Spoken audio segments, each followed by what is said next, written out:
Layoffs are coming to two Case New Holland plant. Fargo plant, which builds tractors and loaders for agricultural and construction industries, were notified earlier this week. It hit like a thunderclap in the heart of America.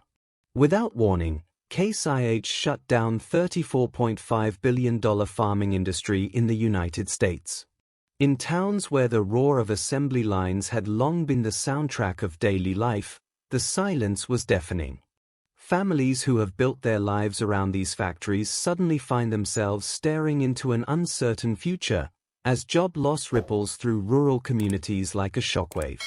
But this isn't just a story of layoffs or corporate restructuring. It is a high-stakes decision with deep, far-reaching consequences. This is a huge deal and will have big-time consequences. Stick with us to better understand what's going on. The announcement without warning.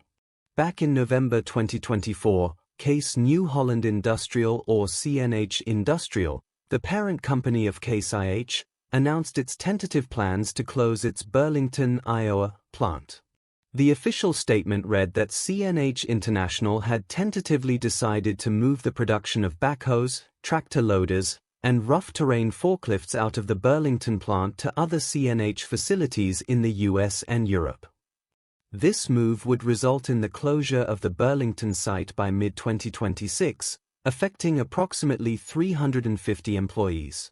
Similarly, workers in towns like Racine, Wisconsin, and Fargo, North Dakota, were blindsided by the news, leading to widespread confusion, anger, and a profound sense of loss.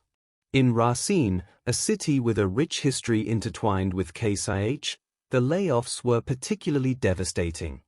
The company, which had been a cornerstone of the local economy for over 175 years, announced in April 2025 that it would lay off over 200 workers, with plans to reduce the workforce to as few as 150 to 170 employees by 2026.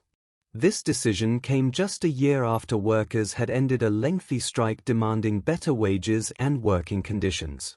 The abruptness of the layoffs, without the legally required 60-day notice, drew criticism from lawmakers and community leaders alike.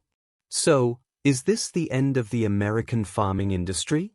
Well, looks like it. The exodus appears to be snowballing. In Fargo, North Dakota, for instance, the Case New Holland plant faced a similar fate. In March 2025, the company announced plans to lay off nearly 200 hourly workers due to current and anticipated market conditions. This came as a significant blow to the local economy, as the plant was a major employer in the region. The personal impact on factory workers has been profound. Generations of families have built their lives around these jobs, taking pride in producing the iconic red tractors that symbolized American agricultural prowess. The sudden loss of employment not only affects their financial stability but has also eroded a sense of identity and purpose. The ripple effects extend beyond the factory walls. Farmers, who rely heavily on Case IH equipment, now find themselves in a precarious position. The sudden shutdown disrupted the supply chain will lead to significant delays in obtaining critical parts and repairs. This will be particularly problematic during planting and harvest seasons, where timing is crucial. Kevin Sommer, part of the ownership group with Service Motor Company, notes that we're just seeing extreme difficulties to be able to get parts, get components to be able to keep those machines running. The supply chain issues were not isolated incidents but part of a broader, global problem exacerbated by the COVID-19 pandemic. Manufacturing facilities were operating at reduced capacities, and some were shut down due to component shortages. This led to a situation where equipment manufacturers had to make difficult choices between allocating parts for new machinery or for repairing existing equipment. For many farmers, this meant resorting to creative solutions, such as jury-rigging fixes or scavenging parts from old machines, to keep their operations running. The decision by Case IH to relocate operations overseas has been met with widespread criticism. Lawmakers, including U.S. Senator Tammy Baldwin, have condemned the move, highlighting the company's record profits and substantial stock buybacks. In a letter to the company's CEO, Baldwin wrote, "Moving production to Mexico as you are considering would not only be a slap in the face to the workers who have given so much, it would destroy the institutional knowledge that your workforce has developed over decades of building agricultural equipment."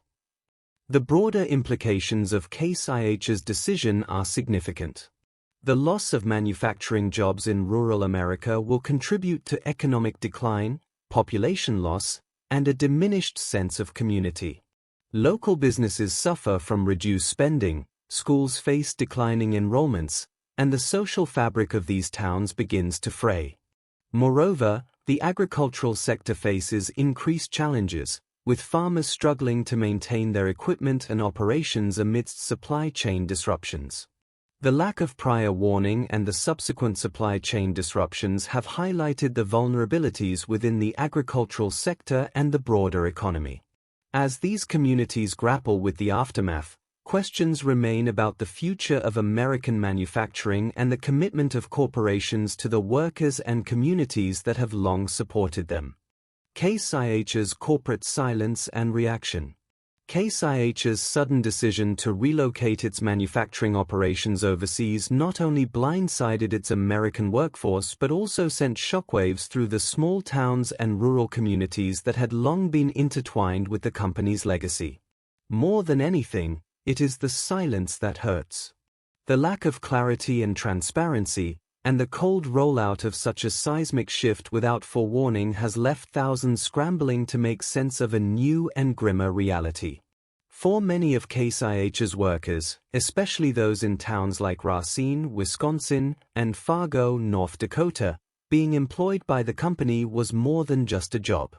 These are people who had spent their lives building the very machines that symbolize American agriculture, the powerful, iconic red tractors and combines that have long been a staple on U.S. farms. In some families, working at Case IH was practically a tradition, handed down through generations. But when the memo arrived, offering no room for discussion, no preparation period, no town halls or Q&A sessions, the feeling was that of betrayal. But it's worse than betrayal. Local economies are not isolated silos. They are interconnected systems where one large employer can serve as the economic engine for an entire region.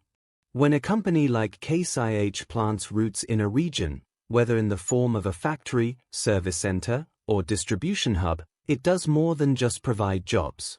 It becomes a force of social stability, educational opportunity, and economic growth.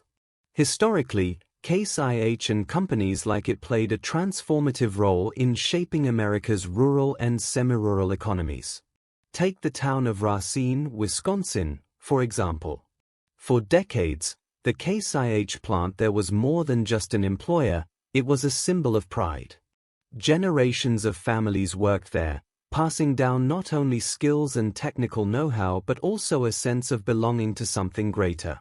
Workers knew that what they built, tractors, combines, and balers, helped feed the world. That kind of dignity in work isn't easy to replace. The wages paid by Case IH allowed families to buy homes, send kids to college, and support local businesses, from grocery stores to car dealerships to the corner diner where workers grabbed coffee before their shifts. The ripple effect is well documented. For every manufacturing job created in a town, an estimated 1.6 to 4.6 additional jobs are generated in the local economy, depending on the industry and region. These jobs span across retail, education, healthcare, logistics, and services.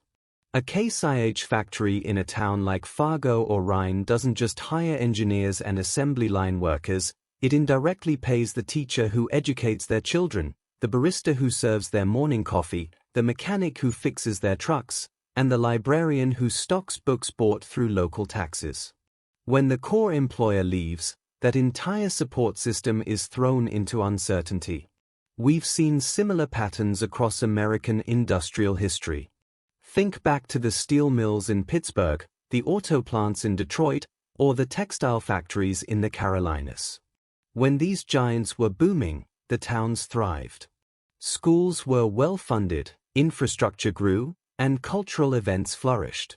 But as globalization, automation, and cost-cutting measures set in, and companies began chasing lower labor costs abroad, many of these towns experienced what economists call deindustrialization. But for the people living there, it simply meant lost jobs, shuttered storefronts, and the slow hollowing out of the American middle class.